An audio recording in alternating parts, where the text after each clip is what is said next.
Eu vi um espírito trabalhando num centro e recebeu uma baita de uma crítica. Ele trabalha num centro, quando ele incorpora num centro kardecista, ele quer uma cruzinha de cedro para trabalhar. E o pessoal acha absurdo do ritual da cruz, não sei o quê. Eles não entenderam as propriedades do cedro. O Ramatiz diz que o cedro absorve energia negativa, absorve e dissolve. Então ele quer aquela cruzinha para ele poder, vai facilitar, é um condensador de energia. E o pessoal não entende isto. Né? Então, tem coisas que são só rituais. É a mesma coisa, o pessoal reclama muito disso aqui. Tem gente que vai trabalhar na apometria, ele está conversando aqui, mas o dedo está batendo. Para que serve? Para nada. Agora, se ele focar a atenção num negócio, ele quer reforçar a vibração mental, é diferente. Então não tem por que ficar batendo o dedo. Ou tem outros que vai fazer um atendimento, ele faz pirâmide em cima, embaixo, direita, esquerda, para trás, para frente, mas joga pirâmide para tudo quanto é lado. Eu fico perguntando, para que todo esse mundo de pirâmide? Nunca esqueço. Você vê, a ignorância é um negócio. Eu digo, eu vou para essas reuniões para me divertir, então. Que eu me divirto a beça, né? Então, Espírito, você está rindo da minha desgraça? Eu não estou rindo da sua desgraça, eu estou rindo da condição que te levou para a desgraça, né? Porque a gente tem que rir disso, né? A gente faz tanta palhaçada que é impressionante. Né? Então, nós fomos abrir um trabalho lá, e naquela época a gente tinha aprendido, você tem que chamar as falanges disso, daquilo, e tinha gente que vinha da Umbanda, e era um atendimentozinho simples, e nós convocamos falange de Umbanda com o povo das águas, da terra, do mar, não sei da onde, e santo daqui, santo dali, todo mundo. E aí foi muito interessante porque o mentor parou e perguntou, escuta, por que vocês convocaram toda essa gente?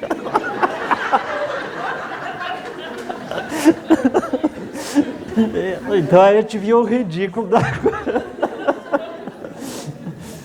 Eu atender uma pessoa, você tem ideia do que vocês convocaram?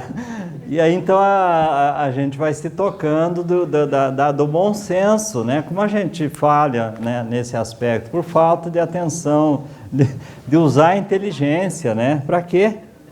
Então hoje, quando eu faço uma abertura, e tem ali no livro que é feito para isso, né, o livro Iniciação, é para abertura e fechamento de trabalho, é todo o ritmo de um trabalho mediúnico ali, um trabalho apométrico.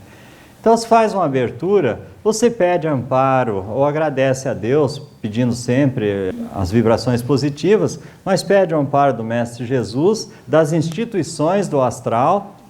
Eu não quero que nenhum espírito encontre barreira para vir até o grupo de trabalho. Eu quero que as portas estejam abertas. Ah, mas se vem um trevoso. Você acha que trevoso vem em centro espírita? Ele é tanto agressivo quanto tem medo. Ele não sabe o que vai acontecer com ele. Você acha que ele vai botar a cara lá, mas não vai mesmo. É normalmente você que se desdobra e vai lá na casa dele. Por isso que na incorporação ele diz, saia daqui. Vocês estão invadindo o meu espaço. Aí, se tiver um vidente desprevenido, vai dizer, ó, a pessoa está mistificando, aqui não tem espírito nenhum. Não está mistificando. Tanto o vidente quanto a pessoa, os dois estão certos. Ali não tem espírito nenhum. É o médium que está desdobrado lá na casa do espírito. O espírito não veio ao centro espírita, você que foi lá na casa dele. Então, para que você montar barreiras ali no centro? Se é você que se desdobra e vai lá. Não faz sentido. Eu nunca esqueço de uma entidade, e eu conto sempre essa história, né? Eu sei, quem já veio mais vezes aqui está cansado de ouvir as minhas histórias, ainda bem que você ainda ri mais uma vez, né? Né? Então, esse espírito, nós observamos ele se aproximando do centro numa aparência de diabo, né? O diabo tem que ter chifre, tem que ter rabo, então só para explicar quais são as características de um diabo, né? Tem que ter chifre, rabo, tem que ser ameaçador, tem que ter um garfo na mão, né? Mas algumas outras propriedades, de preferência um rabo com a ponta de lança na ponta, né? Porque senão não é diabo, né? Então o sujeito veio e foi entrando e entrou para dentro do centro e veio direto na nossa mesa e incorporou. Incorporou, eu olhei para os lados, ninguém vai sair correndo aqui? É assim? Aí não, nós já estamos acostumados a lidar com diabos aqui, então é tranquilo, né? Vamos conversar, qual é a sua necessidade? Um diabo pedindo ajuda no centro espírita é meio esquisito, mas enfim. Vamos conversar com o homem, né? Ver o que ele quer de nós, né? Daí ele disse o seguinte, bem que me dizia mesmo que espírita não tinha receio de diabo. Aí conversamos com ele e ele disse o seguinte, eu fui um pastor evangélico. E passei anos na minha igreja pregando. E quando eu desencarnei, é que eu fui perceber a realidade do mundo espiritual. E aí eu voltei na minha igreja para esclarecer os meus colegas lá, incorporei, né? E quando eu quis falar e disse que era o fulano, embora Satanás. Eles me expulsaram como demônio. E eu fiquei muito indignado. Fiquei com tanta raiva que eu vou infernizar, vocês vão ver o que é demônio. E plasmei essa roupa aqui, eu não consigo tirar isso. Bem assim. E eu preciso de ajuda para tirar isso aqui, eu não sou isso aí. Desse jeito, gente. Aí, resultado, a gente ajudou ele a desvestir aquela aparência, né? Agradeceu e foi embora. Eu digo, agora vai para sua igreja, vai fazer mais isso, né? É adorar o trabalho dele, mas ver o que é a força mental. Aí entrou a força da mente, ele plasmou com muita força, com raiva, né? Plasmou com força. Nós encaramos isso às vezes dessa forma por causa quase sempre da informação distorcida sobre o que é essa realidade espiritual.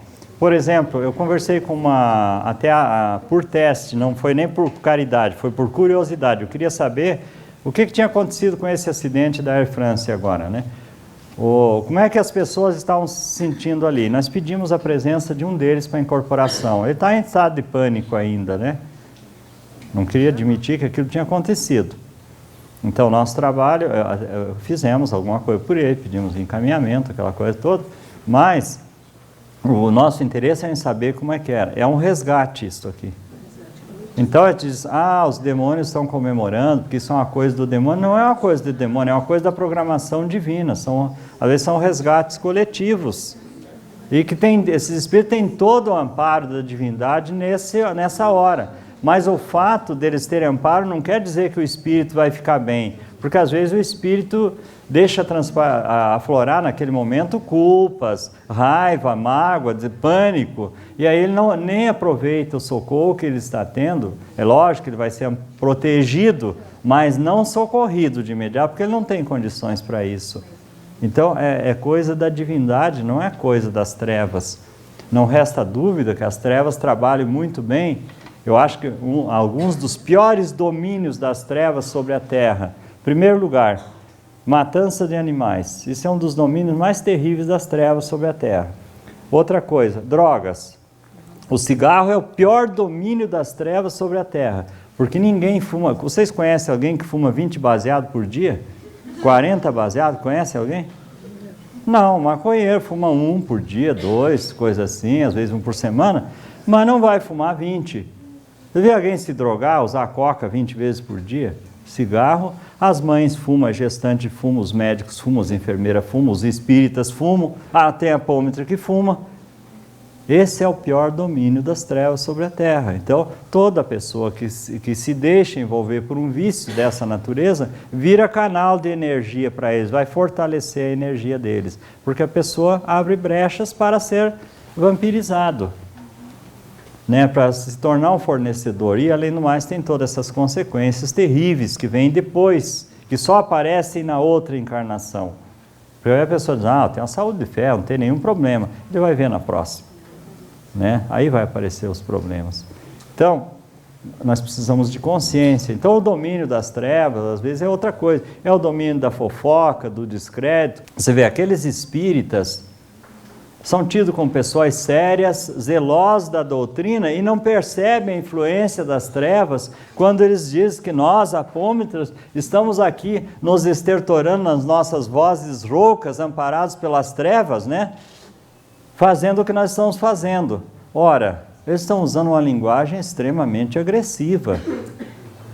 Eles não conhecem as nossas intenções, não sabem do nosso trabalho, nada. Por que faz um julgamento desse? Então, ali infiltrou alguém trevoso para ir criando um descrédito, tanto para a doutrina espírita, que lança um espírita importante num comentário negativo, que ele nunca deveria fazer. E lança um bloqueio em cima da apometria. Quantas pessoas vão ler aquilo lá e dizer, essa apometria é um negócio, nem tem ideia o que é, mas já cai fora. Podia ter resolvido um problema, podia ter se espiritualizado, mas não. Então, as trevas agem por aí, né? Às vezes, lógico, se a pessoa abrir brecha, eles podem abrir proporcionar um acidente. Mas pelo que eu sei, e eu observava isso desde criança, morava no sítio, e aquele pessoal que enchia a cara nas festas, caía do cavalo e não se machucava. Quem que protege? O outro cai de um degrau de escada, se quebra todo, o cara cai de cima de um cavalo, em cima das pedras e não acontece nada. Alguém tem que estar protegendo esse sujeito. Quem que está protegendo um alcoólatra que enche a cara até daquele jeito? É os anjos do céu? É alguém que é interessado que ele continue bebendo. Então, se ele se machucar, ele vai para o hospital, vai ter que parar de beber. Então, é melhor que ele fique bebendo. Então, é seguro. Essa é a proteção das trevas. Se uma pessoa demonstra várias personalidades durante o dia, como podemos distinguir qual é múltipla, sub, qual das duas é prioritário o atendimento? É difícil primeiro da gente perceber as várias personalidades. Você percebe as alterações. E é difícil se perceber se é múltipla ou sub. Porque a múltipla tende a incorporar no outro. Tá? A múltipla não, a sub, a do agora, tende a incorporar no outro e te criar problema. Então alguém dentro de casa começa a ficar irritado com você. Um colega de trabalho começa a ficar irritado com você. Essa é quase sempre a ação de subpersonalidade. A de múltipla, ela boicota a tua vida de outra forma. Ela está descontente com a tua frequência no centro espírita, ela está descontente com o teu corpo, ela começa a mexer no teu corpo, começa a deformar o corpo, começa a gerar problemas, começa a causar bloqueios. Então, qual das duas é prioritária? Depende do tamanho do dano que cada uma está fazendo. Eu acho que tudo é prioridade. Quando se for atender, você faz uma varredura completa. Por isso a importância de várias duplas de médium, porque esse é um atendimento que invariavelmente, hoje ainda nós vamos no centro espírita. Amanhã nós vamos no consultório, vai ser diferente. Porque aí você já vai para trabalhar aquilo e para perceber outras coisas que ainda não ficaram visíveis, mas que já estão atrapalhando a tua vida. Porque nós não fazemos ainda uma medicina preventiva do psiquismo. E precisamos fazer. Conhece-te a ti mesmo, conhecereis a tua verdade e ela te libertará. Então tem essa cultura do pedinte que é um negócio terrível. O centro quer sempre se transformar num doador de coisas. Vamos fazer campanha do quilo, vamos fazer campanha disso, campanha da roupa velha, tá? E ser um distribuidor de coisas usadas. Por que nós não distribuímos consciência, orientação e educação? Isso nos foi pedido na primeira vez que fizemos, a primeira reunião que nós fizemos e pedimos a orientação da espiritualidade para ver o que nós vamos fazer. Vamos montar o centro Ramatiz, o que nós vamos fazer? E o mentor incorporou e perguntou assim, vocês vão montar mais um centro para oferecer cesta básica, para fazer campanha de roupa velha, ou vão montar um centro para orientar consciências? Para ensinar a pescar. Então nós temos muito essa tendência, uma vez por mês a gente faz distribuição do quilo. Que problema nós estamos resolvendo? E tem mais. O que o Evangelho diz sobre a esmola? Cuidado com a esmola, porque ela fere muito mais e humilha muito mais do que ajuda. O Raul Teixeira, numa palestra que eu assisti com ele, ele contava que tinha um grupo no Rio de Janeiro que atendia um morro lá, e ele foi fazer uma visita para o centro e o pessoal foi mostrar entusiasmado as famílias que eles atendiam há 14 anos. E a pergunta foi, o que vocês estão fazendo em 14 anos que não educaram essa gente, que não encaminharam essa gente, transformaram eles em mendigos, porque agora é o mendigo consciente de que essa é a vantagem, ser mendigo, né? Então, esse é trabalho de espiritualização? Com certeza não. Captação psíquica, atendimento apométrico e TVP são coisas muito diferentes. Na TVP, a pessoa volta sua atenção para perceber os conteúdos que vibram no seu universo interior e para liberar esses conteúdos negativos, essas cargas emocionais negativas, para ele perceber-se a si mesmo. No atendimento apométrico, ele, de um modo geral, seria para atender a ação de terceiros, obsessores ou personalidades obsessoras. Essa é a função do atendimento apométrico no centro espírita. Centro é para desobsessão, não é? Captação psíquica, para a pessoa entender o seu comportamento, as suas dificuldades de relacionamento. Não são personalidades obsessoras, portanto não serão capturadas no atendimento apométrico. Não são personalidades dissociadas, são personalidades associadas ao comportamento dele, plenamente aceitas. Não há um antagonismo de personalidade. Então, há uma personalidade que pensa de forma diversa do que a pessoa pretende. Ele não é um antagonista, não é um obsessor. Então, este pensamento da personalidade, essa sua maneira de ser, leva ele a se conduzir desta ou daquela maneira. Então, são completamente diferentes, né? Finalidades diferentes. Eu vou responder essa pergunta com outra pergunta.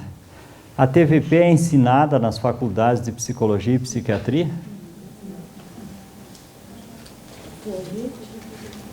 Atualmente? É? É ensinada? É, a pergunta é essa. É ensinado? Eu nunca vi.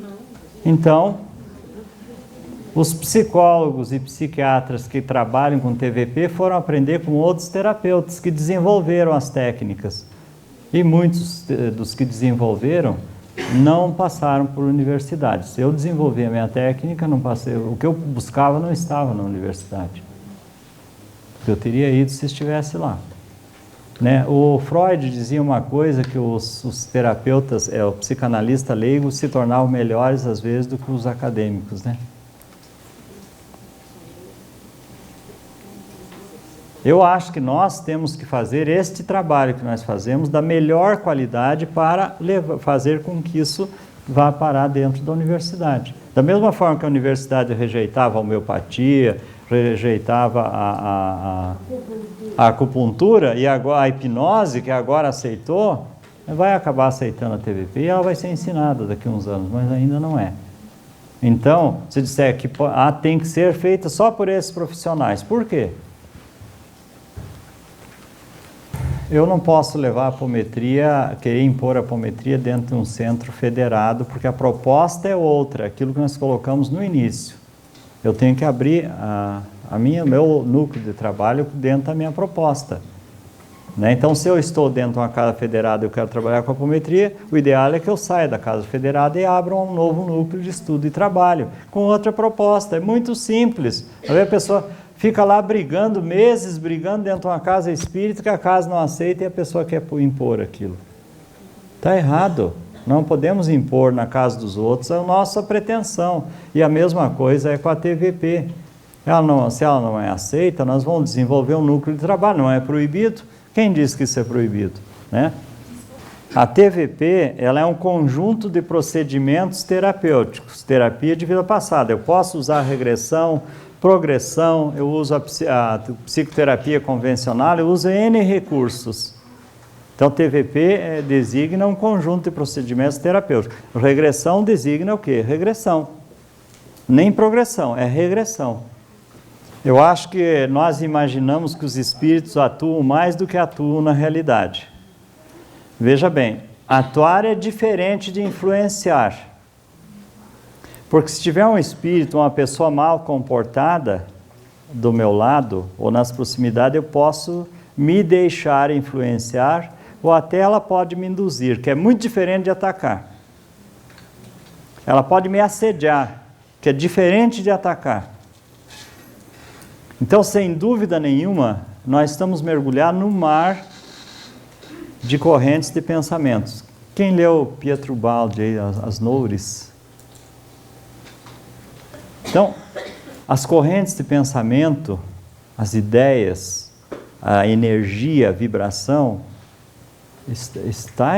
estão aí, essas correntes. E nós estamos mergulhados nesse meio. Poderemos ser influenciados ou não. Por isso que os espíritos dizem, você tem livre-arbítrio. Você pode escolher ou não. Você pode se deixar influenciar ou não. Você diz, mas foi as más companhias que levaram a pessoa para a perdição. E quem garante que ela não é a pior má companhia daquele grupo? Foi porque quis, não é? Porque é comum as pessoas se deixarem envolver nas coisas e depois vêm reclamar, porque eu fui vítima do fulano. Você vê, o fulano me passou para trás. Eu vi uma história essa semana, uma pessoa reclamando que investiu 13 anos numa criatura na vida dela para descobrir que a criatura não era o que ela queria que fosse. Digo, pelo amor de Deus, isso não precisa nem terapia. Queria terapia, não precisa terapia para isso. Precisa juízo. É só juízo. Como é que você vai ficar insistindo com uma pessoa que está dizendo não, você insiste, porque você quer que a pessoa seja o que ela não quer ser? É falta de juízo. Isso não precisa terapia, só em 2 palavras você resolve o problema. Terapeutiza a pessoa. Não, porque nos falta muito juízo, porque nós queremos que as coisas sejam do nosso jeito. Você vê, eu doei 20 anos da minha vida para aquela criatura de dedicação, para receber isso. Mas você sempre recebeu, meu Deus do céu. Atendi uma senhora em Videira. Ela disse, faz 40 anos que eu sofro do lado desse homem. Eu fiquei pasmo. Aí quando eu consegui respirar, eu disse para ela, e o que a senhora está fazendo há 40 anos do lado dessa criatura? Ela levou um choque. Sabe que eu não tinha pensado nisso?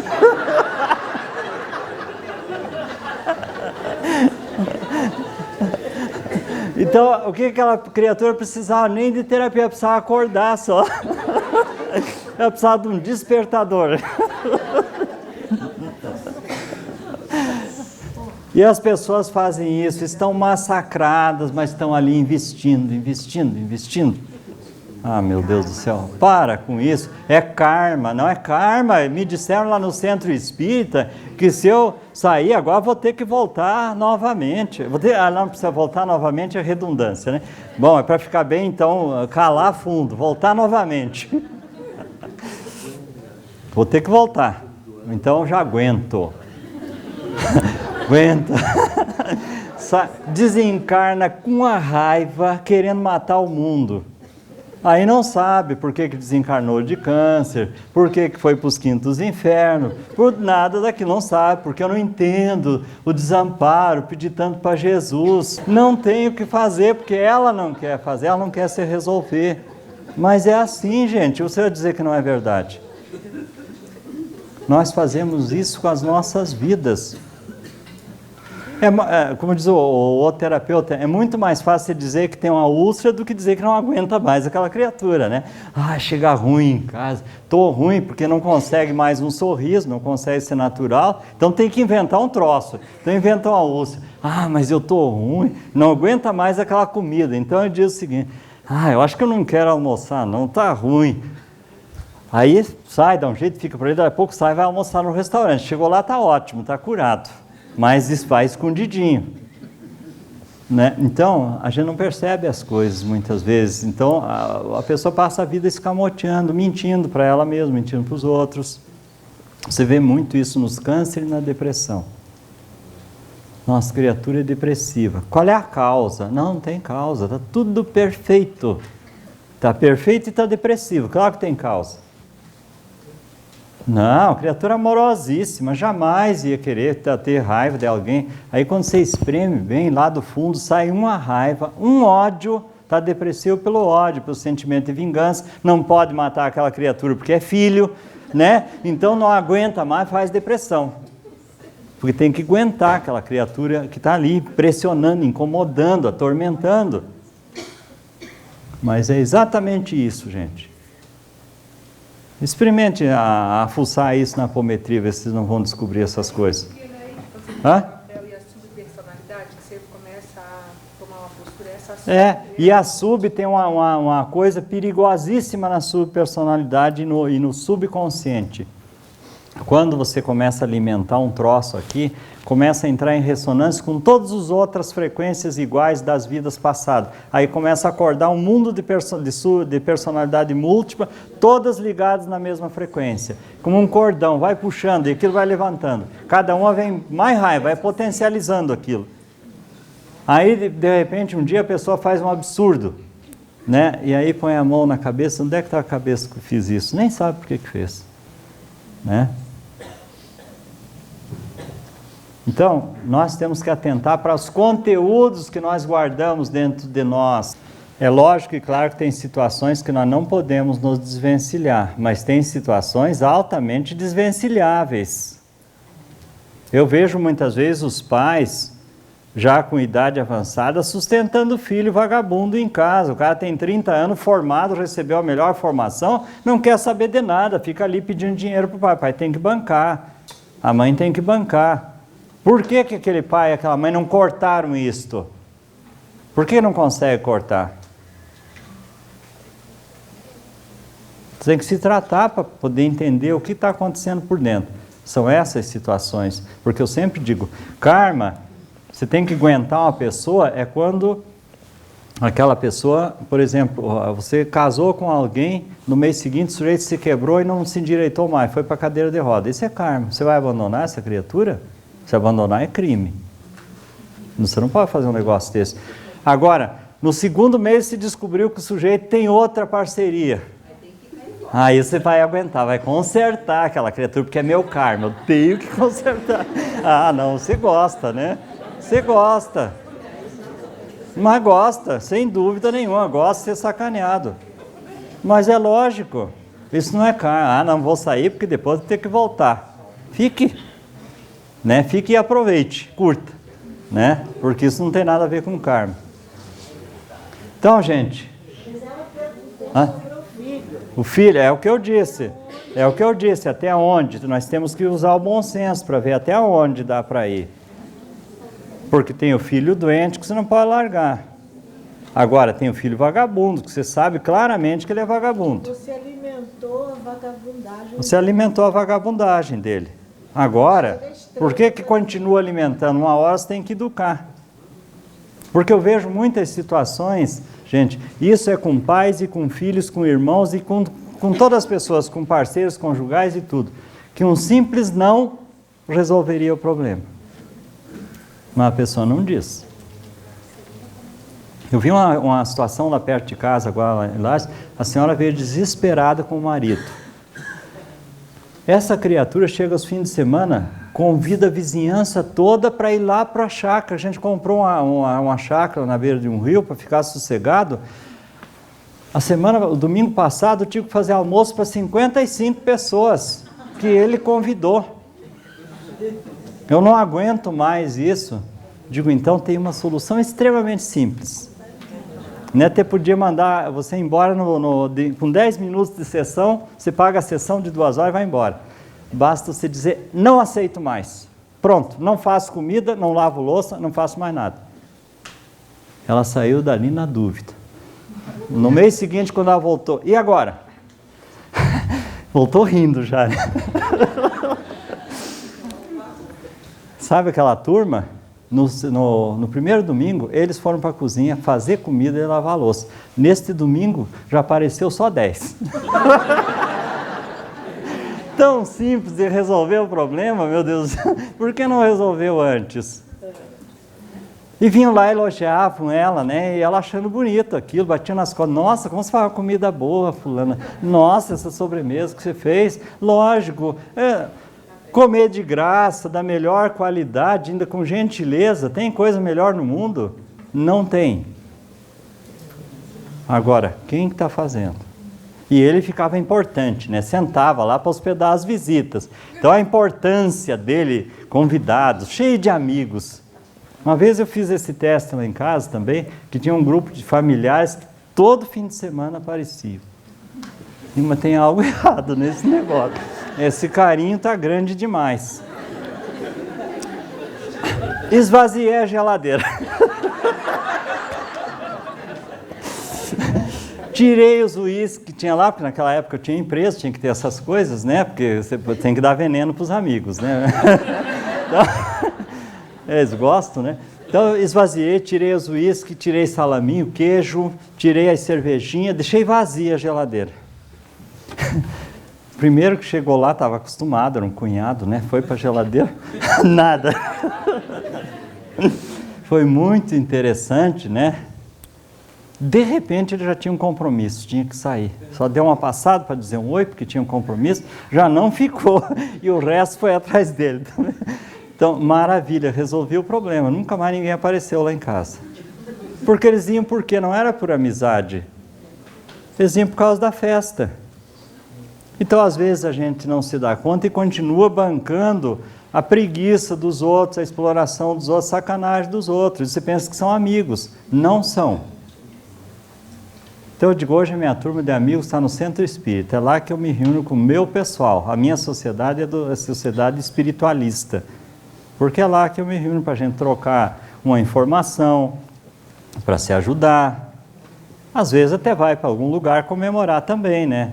Mas, invariavelmente, a comemoração já acontece lá no próprio centro, que é extremamente prazeroso. E aí você para com aquela conversa inútil, com aquelas visitas que vêm só por causa disso, acessa tudo isso. E você fica mais saudável, mais tranquilo, e mais feliz e mais descansado. Né? E até sobra algum no bolso também, porque daí você não é tão explorado. Então nós temos que aprender a dizer não, a botar ordem na nossa vida, regras. Porque senão se passa a vida infeliz, porque é uma convivência predatória, infeliz. É de filho, é de pai, é de mãe, é de amigos, é de irmãos, é de um monte de gente que às vezes fazem essas coisas. Né? Porque tem pessoas que não se tocam, eles têm que assumir a vida deles e trabalhar e fazer alguma coisa, ser útil. Eu nem colaborar em casa, fica lá. Aquela criatura estacionada na frente de uma televisão, na frente de um computador, porque agora é moda ficar no computador, né? Com o celular do lado. O pai paga o celular, a mãe paga, né? Trabalha que nem um condenado para pagar. Né? Então fica só gastando, só gastando. Né? Mas quem deixa? Quem patrocina? E outra coisa, às vezes a pessoa precisa disso, porque senão ela vai se queixar do que na vida? Se não tiver um filho para se queixar, um marido, uma esposa, vai se queixar de quem? Então também precisa, tem essas necessidades. Então a pessoa cria isso. É quando ela começa a chorar para os outros, ela já está começando, ela não tem consciência, mas já está pedindo socorro. Então aí precisa vir uma orientação enérgica, dessa assim, do jeito que eu faço, né? Que é muito interessante. A reação das pessoas, quando a pessoa vem, né, normalmente ela se liberta disso. Quando ela escuta isso, ela se liberta. Bota a ordem, não precisa brigar. É só tomar atitudes, se posicionar. Porque às vezes é o não só que precisa dizer, não vou mais fazer isso, fulano. Você vai procurar em outro lugar. Aqui não. É só colocar a ordem, não precisa briga. Porque o que nós precisamos fazer é isso. Jesus não dizia, ou é 8 ou é 80. Né? É colocar a ordem só, nada mais. O Emmanuel diz que a mediunidade é um talento do céu, não é um talento da terra.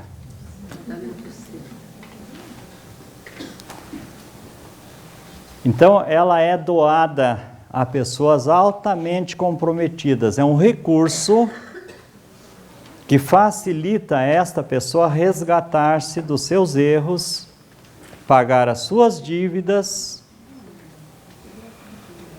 mas não é um talento humano. No entanto, as percepções, o intercâmbio, a possibilidade de intercâmbio com o espírito pode ser desenvolvida, mas para ser desenvolvida exige esforço, exige estudo, exige experimentação longa. Quando a pessoa ganhou pronta, não é talento humano, é talento do céu. É um dom divino. Aquela mediunidade de compromisso, não as mediunidades desenvolvidas porque eu quero desenvolver. Esta é talento meu. Eu sou centelha divina, quero, eu posso. Tanto que espíritos que estão nas trevas fazendo as maiores barbaridades, eles querem e eles podem. Porque eles são filhos de Deus, são livres para escolher o caminho e fazer o que querem. Não tem juízo, vai continuar fazendo as coisas que vão lhe prejudicar mais, mas eles querem e podem, né? Então a mediunidade, esta mediunidade que é talento do céu, esta não pode ser vendida de jeito nenhum. Por isso que as percepções desenvolvidas podem ser utilizadas no consultório. Tem a vidente que desenvolveu a sua vidência, que vai ver carta, vai ver não sei o quê, outro que vai aprender a fazer leitura de mãos, outro que vai ler tarô. Tem que fazer curso de tarô, você não vai aprender a ler tarô sem fazer curso de tarô. O que eu entendo é isso. A pessoa vai estimular a sua intuição através das cores do tarô. São símbolos. A sua intuição somada com aquela simbologia vai lhe fazer perceber algumas coisas, não todas as coisas também. Isto é diferente de mediunidade. O Evangelho diz que mediunidade é a capacidade de intercambiar com espíritos. Onde não houver espírito, já não há mediunidade. É fase intra ou ultra? É intra, enquanto o feto está dentro? O feto pode ser tratado como tratar a mãe e o feto. Então é intrauterina. Sem dúvida nenhuma, o espírito pode ser tratado antes de reencarnar, já para resolver um problema de deficiência. O ideal seria tratar antes. Quando a pessoa está pensando em ter um filho, querendo, já deveria ver quem está na linha de embarque, né? Quem está no ponto já, pronto para embarcar. Deveria ser tratado sim, tratar durante, acompanhar, ver as reações da mãe. Mãe com muita reação significa que tem algo a ser tratado, porque a mãe vai funcionar como filtro, vai descarregar as mazelas, as energias negativas do filho. Então, se a mãe estiver reagindo muito, ela está descarregando muita encrenca. Seria muito importante de ser tratado durante a gestação, pode trazer para a incorporação, não tem nenhum problema. E a mãe gestante pode trabalhar até a última hora, deve, que é muito importante, vai descarregando a energia, fortalecendo. Nós temos essa experiência de 24 anos, em que umas 8, 10 mães lá trabalharam e continuam trabalhando até hoje ainda no centro. Os filhos, muitos já estão quase trabalhando no centro também, que passaram pela experiência, outros já trabalham ou já trabalharam, sem nenhum problema, altamente saudável, né? Pessoas bastante harmoniosas. E tem boas razões para isso, que não dá para se estender em explicações aqui, mas que é importante trabalhar. Então, só para fechar isso aqui, então todo médium é um sensitivo, mas nem todo sensitivo é médium, por isso nem sempre é fácil separar um do outro. A mediunidade permite o contato com espíritos, a sensibilidade psíquica permite acesso fácil aos conteúdos psíquicos e vibracionais das outras pessoas. Porém, sem estudo aprofundado da mediunidade, da sensibilidade psíquica e do psiquismo, pouco poderemos fazer para ajudar as pessoas.